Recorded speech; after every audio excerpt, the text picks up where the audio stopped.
ဘဝကိုပြောင်းလဲစေမဲ့အခွင့်အရေးတစ်ခုကကိုရှိတက်တဲ့ကိုရောက်လာတဲ့အခါဘသူကများညှင်းဆန်နိုင်ပါမလဲဒီဇလန်ကတော့တာမန်မိန်းကလေးတစ်ယောက်ရဲ့ဘဝကိုတခဏချင်းမှတင်တထေးမလေးတစ်ယောက်ဖြစ်ပြောင်းလဲသွားစေတဲ့အံ့ဩစရာအဖြစ်အပျက်လေးတစ်ခုအကြောင်းပါဇလန်အစမှာတော့ဂျမ်းရှောင်ဆိုတဲ့မိန်းကလေးဟာသူ့တငယ်ချင်းတွေနဲ့အတူစားတောက်ရင်းနဲ့ပဲအရေးကြီးတဲ့စီးပွားရေးလုပ်ငန်းတစ်ခုကိုစတင်ဖို့ကြိုးစားနေတာပါသူတို့ရဲ့အစီအစဉ်ကတော့ရိုးရှင်းပါတယ်ဂျမ်းရှောင်ကရှေးဟောင်းပစ္စည်းတွေကိုရှာဖွေပြီးရောင်းချပေးမှဖြစ်ပြီးအဲ့ဒီအတွက်လိုအပ်တဲ့စာချုပ်စာတမ်းတွေကိုအခုပဲလက်မှတ်ထိုးလိုက်ကြတာပါဂျမ်းရှောင်ကရှေးဟောင်းပစ္စည်းဆိုင်ပိုင်ရှင်ဇိုအန်စီကိုတွားရောက်ပြီးပစ္စည်းကောင်းတွေကိုပြသပါတယ်ဇိုအန်ကလည်းကျွမ်းကျင်သူပြီးပစ္စည်းတွေကိုစစ်ဆေးပြီးဈေးကောင်းပေးဖို့အသင့်ရှိနေတာပါဂျမ်းရှောင်ကပထမဆုံးအနေနဲ့လက်ကောက်တစ်ခုကိုထုတ်ပြလိုက်တဲ့အခါဇိုအန်ကအဲ့ဒီလက်ကောက်ရဲ့အရေးသွေးကိုသဘောကျသွားပြီးချက်ချင်းဈေးဖြတ်လိုက်ပါတယ်ဒါပေမဲ့ဂျမ်းရှောင်ရဲ့လက်ထဲမှာနောက်ထပ်ပိုပြီးအဖိုးတန်တဲ့ပစ္စည်းတစ်ခုကျန်နေပါသေးတယ်အဲ့ဒါကတော့အလွန်ရှားပါတဲ့ညံမင်းကြောက်လုံးလေးပါအဲ့ဒီကြောက်လုံးကိုမြင်လိုက်ရတဲ့အခါဇိုအန်တယောက်အံ့ဩလုံးလို့ပါဇက်အဟောင်းသားဖြစ်သွားရပါတယ်ဇိုအန်ကအဲ့ဒီကြောက်လုံးကိုအရန်လိုချင်ပေမဲ့လက်ရှိမှာငွေကြေးအဆင်မပြေဖြစ်နေတာကြောင့်သူ့ရဲ့တငယ်ချင်းဖြစ်သူတန်ဆိုတဲ့ရှေးဟောင်းပစ္စည်းစုဆောင်းသူကိုဖုံးဆက်ပြီးအကူအညီတောင်းလိုက်ပါတယ်တန်ဆိုတာကလည်းဒီလိုပစ္စည်းမျိုးကိုအရန်ကိုဆွဲလန်းသူတစ်ယောက်ပါတန်ရောက်လာတဲ့အခါဂျမ်းရှောင်ရဲ့ညံမင်းကြောက်လုံးကိုမြင်ပြီးချက်ချင်းပဲဈေးကောင်းပေးပြီးဝယ်ယူလိုက်ပါတယ်ဂျမ်းရှောင်တစ်ယောက်သူ့ဘဝမှာတခါမှမမြင်ဘူးတဲ့ငွေပမာဏကြီးကိုရလိုက်တဲ့အခါမှာတော့အိမ်မက်လိုဖြစ်သွားရပါတယ်အဲ့ဒီငွေတွေကိုရပြီးတဲ့နောက်မှာတော့ဂျမ်းရှောင်တစ်ယောက်အိမ်မက်ထဲကလိုစိန်ခံအိမ်ကြီးတစ်လုံးကိုဝယ်ယူဖို့ဆုံးဖြတ်လိုက်ပါတယ်ဒါပေမဲ့အိမ်ဝယ်ပြီးတဲ့အခါမှာတော့သူ့ရဲ့ဘဏ်အကောင့်ထဲမှာငွေတွေကတဖြည်းဖြည်းလျော့နေလာတာကိုတွေးလိုက်ရတဲ့အခါမှာတော့သူအံ့ဩသွားရပါတယ်အိမ်ဝယ်ဖို့အတွက်အိမ်ချမ်းမြေရောင်းဝယ်ရေးဌာနကိုသွားတဲ့အခါမှာတော့ဝန်ထမ်းတွေကသူ့ရဲ့အဝတ်အစားကိုကြည့်ပြီးအထင်သေးတဲ့ပုံစံနဲ့ဆက်ဆံကြပါတယ်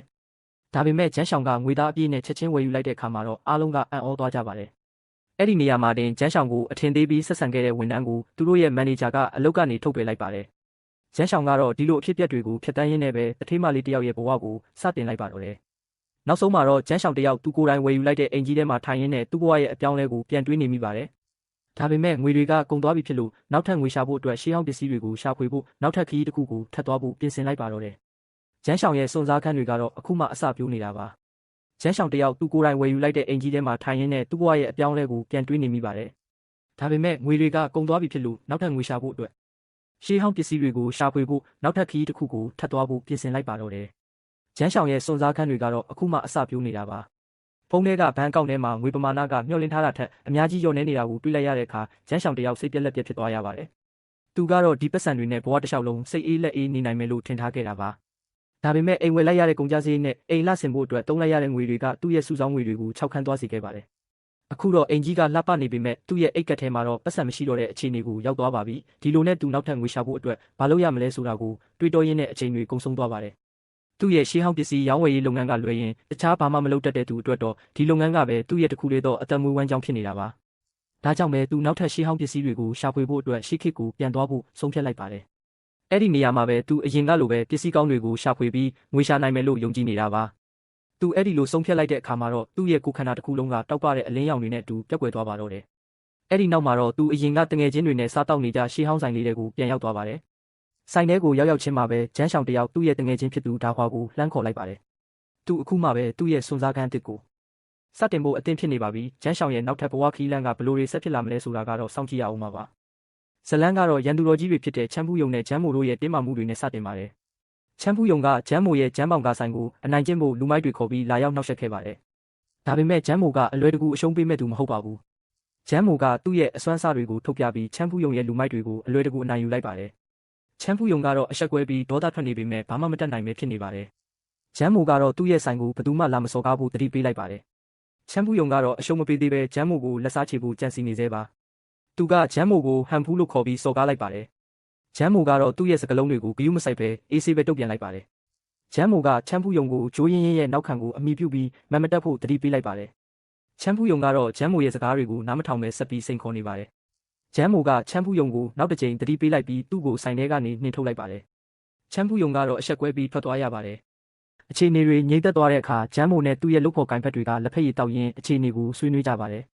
သူတို့ကချမ်းဖူးယုံရဲ့နှောက်ယှက်မှုတွေကိုဘယ်လိုဖြေရှင်းမလဲဆိုတာကိုစဉ်းစားနေကြပါတယ်ဒီအချိန်မှာပဲဂျိုးရင်းရင်းရောက်လာပါတယ်သူကဂျမ်းမိုကိုနတ်သမီးလို့ခေါ်ပြီးသူ့ရဲ့လျှို့ဝှက်ချက်တွေကိုသိနေကြောင်းပြောပြလိုက်ပါတယ်ဂျမ်းမိုကတော့အံ့ဩသွားပြီးဘာဆက်လုပ်ရမလဲဆိုတာကိုစဉ်းစားနေပါတယ်ဂျိုးရင်းရင်းကဂျမ်းမိုကိုချင်းဟဲကျွန်းကျူကတွေ့ချင်နေကြောင်းပြောပြပါတယ်ဂျမ်းမိုကတော့ချင်းဟဲကျွန်းကျူနဲ့မရင်းနှီးတဲ့အတွက်ဘာကြောင့်တွေ့ချင်တာလဲဆိုတာကိုစဉ်းစားနေပါတယ်ချင်းဟဲကျွန်းကျူရောက်လာတဲ့အခါဂျမ်းမိုကသူ့ကိုကြိုဆိုလိုက်ပါတယ်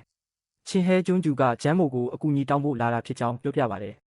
ချင်းဟဲကျွန်းကျူကသူ့အိမ်မှာလာနေတဲ့ဧည့်သည်တော်အတွက်အရက်ကောင်းကောင်းလိုအပ်နေကြောင်းပြောပြပါတယ်။ဂျမ်းမိုကတော့သူ့ရဲ့အရက်တွေကိုထုတ်ပြလိုက်ပါတယ်။ဂျမ်းမိုကချင်းဟဲကျွန်းကျူကိုသူ့ရဲ့အရက်တွေကိုလက်ဆောင်ပေးလိုက်ပါတယ်။ချင်းဟဲကျွန်းကျူကတော့အယမ်းဝမ်းသာသွားပြီးဂျမ်းမိုကိုကျေးဇူးတင်စကားပြောပါတယ်။ချင်းဟဲကျွန်းကျူကဂျမ်းမိုကိုအကူအညီလိုရင်သုံးဖို့အမိန့်ပြားကိုပေးလိုက်ပါတယ်။ဂျမ်းမိုကတော့ဒီအမိန့်ပြားကိုလက်ခံလိုက်ပြီးချင်းဟဲကျွန်းကျူကိုကျေးဇူးတင်ပါတယ်။နောက်တစ်နေ့မှာတော့ဂျမ်းမိုရဲ့ဆိုင်မှာလေလံပွဲကျင်းပပါတယ်။ချမ်းဖူးယုံနဲ့တခြားသူတွေလည်းလာရောက်ကြပါတယ်။ဂျမ်းမိုကတော့လေလံပွဲကိုစတင်လိုက်ပါတယ်။ဂျမ်းမိုကလေလံတင်မဲ့ပစ္စည်းတွေကိုထုတ်ပြလိုက်ပါတယ်။ပထမဆုံးပစ္စည်းကတော့မီးချစ်ဖြစ်ပါတယ်။လူတွေကတော့ဒီပစ္စည်းကိုကြည့်ပြီးအံ့ဩနေကြပါတယ်။လေလံပွဲကတော့အလွန်ကိုစိတ်လှုပ်ရှားစရာကောင်းပါတယ်။လူတွေကပစ္စည်းတွေကိုလူပြီးလေလံတင်နေကြပါတယ်။ချမ်းဖူးယုံကတော့ဂျမ်းမိုရဲ့ပစ္စည်းတွေကိုလူယူဖို့ကြံစည်နေပါတယ်။နောက်ဆုံးမှာတော့ချမ်းဖူးယုံရောက်လာပါတယ်။သူကလေလံပွဲကိုနှောက်ယှက်ဖို့ကြံစည်နေပါတယ်။ဒါပေမဲ့ရှမ်းလင်ဒါရန်ရောက်လာတဲ့အခါအခြေအနေတွေပြောင်းလဲသွားပါတယ်။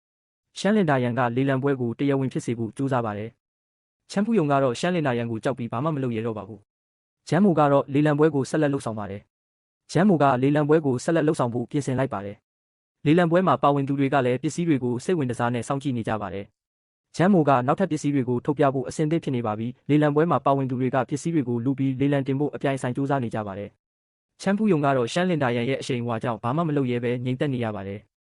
ဂျမ်းမိုကတော့လေလံပွဲကိုအောင်မြင်စွာနဲ့ဆက်လက်လှုပ်ဆောင်နေပါတယ်။လေလံပွဲရဲ့အထွတ်ထိပ်ကိုရောက်တဲ့အခါဂျမ်းမိုကအဖိုးတန်ပစ္စည်းတွေကိုထုတ်ပြလိုက်ပါတယ်။လူတွေကတော့ဒီပစ္စည်းတွေကိုမြင်ပြီးအံ့ဩသွားကြပါတယ်။ချမ်းဖူးယုံကတော့ဒီပစ္စည်းတွေကိုရယူဖို့ကြံစည်နေသေးပါ။ဇလန်းကတော့ရန်သူတော်ကြီးတွေဖြစ်တဲ့ချမ်းဖူးယုံနဲ့ဂျမ်းမိုတို့ရဲ့တင်းမာမှုတွေနဲ့စတင်ပါတယ်။ချမ်းဖူးယုံကဂျမ်းမိုရဲ့ဂျမ်းပေါင်ကားဆိုင်ကိုအနိုင်ကျင့်ဖို့လူမိုက်တွေခေါ်ပြီးလာရောက်နှောက်ယှက်ခဲ့ပါတယ်။ဒါပေမဲ့ဂျမ်းမိုကအလွယ်တကူအရှုံးပေးမဲ့သူမဟုတ်ပါဘူး။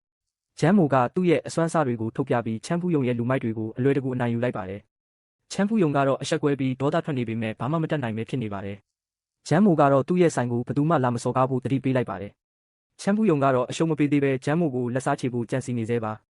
သူကဂျမ်းမိုကိုဟန်ဖူးလို့ခေါ်ပြီးစော်ကားလိုက်ပါတယ်။ဂျမ်းမိုကတော့သူ့ရဲ့စကားလုံးတွေကိုဂရုမစိုက်ပဲအေးဆေးပဲတုံ့ပြန်လိုက်ပါတယ်။ဂျမ်းမိုကချမ်းဖူးယုံကိုဂျိုးရင်ရင်ရဲ့နောက်ခံကိုအမိပြုပြီးမမတက်ဖို့တတိပေးလိုက်ပါတယ်။ချမ်းဖူးယုံကတော့ဂျမ်းမိုရဲ့စကားတွေကိုနားမထောင်ပဲဆက်ပြီးစိန်ခေါ်နေပါတယ်။ဂျမ်းမိုကချမ်းဖူးယုံကိုနောက်တစ်ကြိမ်တတိပေးလိုက်ပြီးသူ့ကိုဆိုင်ထဲကနေနှင်ထုတ်လိုက်ပါတယ်။ချမ်းဖူးယုံကတော့အဆက်ကွဲပြီးထွက်သွားရပါတယ်။အခြေအနေတွေငြိမ်သက်သွားတဲ့အခါဂျမ်းမိုနဲ့သူ့ရဲ့လုပ်ဖော်ကိုင်ဖက်တွေကလက်ဖက်ရည်တောက်ရင်းအခြေအနေကိုဆွေးနွေးကြပါတယ်။သူတို့ကချမ်းဖူးယုံရဲ့နှောက်ယှက်မှုတွေကိုဘယ်လိုဖြေရှင်းမလဲဆိုတာကိုစဉ်းစားနေကြပါတယ်။ဒီအချိန်မှာပဲဂျိုးရင်ရင်ရောက်လာပါတယ်။သူကဂျမ်းမိုကိုနတ်သမီးလို့ခေါ်ပြီးသူ့ရဲ့လျှို့ဝှက်ချက်တွေကိုသိနေကြောင်းပြောပြလိုက်ပါတယ်။ဂျမ်းမိုကတော့အံ့ဩသွားပြီးဘာဆက်လုပ်ရမလဲဆိုတာကိုစဉ်းစားနေပါတယ်။ဂျိုးရင်ရင်ကဂျမ်းမိုကိုချင်းဟဲကျွန်းကျူကတွေ့ချင်နေကြောင်းပြောပြပါတယ်။ဂျမ်းမိုကတော့ချင်းဟဲကျွန်းကျူနဲ့မရင်းနှီးတဲ့အတွက်ဘာကြောင့်တွေ့ချင်တာလဲဆိုတာကိုစဉ်းစားနေပါတယ်။ချင်းဟဲကျွန်းကျူရောက်လာတဲ့အခါဂျမ်းမိုကသူ့ကိုကြိုဆိုလိုက်ပါတယ်။ချင်းဟဲကျွန်းကျူကဂျမ်းမိုကိုအကူအညီတောင်းဖို့လာတာဖြစ်ကြောင်းပြောပြပါတယ်။ချင်းဟဲကျွန်းကျူကသူ့အိမ်မှာလာနေတဲ့ဧည့်သည်တော်အတွက်အရက်ကောင်းကောင်းလိုအပ်နေကြောင်းပြောပြပါတယ်။ဂျမ်းမိုကတော့သူ့ရဲ့အရက်တွေကိုထုတ်ပြလိုက်ပါတယ်။ဂျမ်းမိုကချင်းဟဲကျွန်းကျူကိုသူ့ရဲ့အရက်တွေကိုလက်ဆောင်ပေးလိုက်ပါတယ်။ချင်းဟဲကျွန်းကျူကတော့အယမ်းဝမ်းသာသွားပြီးဂျမ်းမိုကိုကျေးဇူးတင်စကားပြောပါတယ်။ချင်းဟဲကျွန်းကျူကဂျမ်းမိုကိုအကူအညီလိုရင်သုံးဖို့အမိန့်ပြားကိုပေးလိုက်ပါတယ်။ဂျမ်းမိုကတော့ဒီအမိန့်ပြားကိုလက်ခံလိုက်ပြီးချင်းဟဲကျွန်းကျူကိုကျေးဇူးတင်ပါတယ်။နောက်တစ်နေ့မှာတော့ဂျမ်းမိုရဲ့ဆိုင်မှာလေလံပွဲကျင်းပပါတယ်။ချမ်းဖူးယုံနဲ့တခြားသူတွေလည်းလာရောက်ကြပါတယ်။ဂျမ်းမိုကတော့လေလံပွဲကိုစတင်လိုက်ပါတယ်။ဂျမ်းမိုကလေလံတင်မဲ့ပစ္စည်းတွေကိုထုတ်ပြလိုက်ပါတယ်။ပထမဆုံးပစ္စည်းကတော့မီးချစ်ဖြစ်ပါတယ်။လူတွေကတော့ဒီပစ္စည်းကိုကြည့်ပြီးအံ့ဩနေကြပါတယ်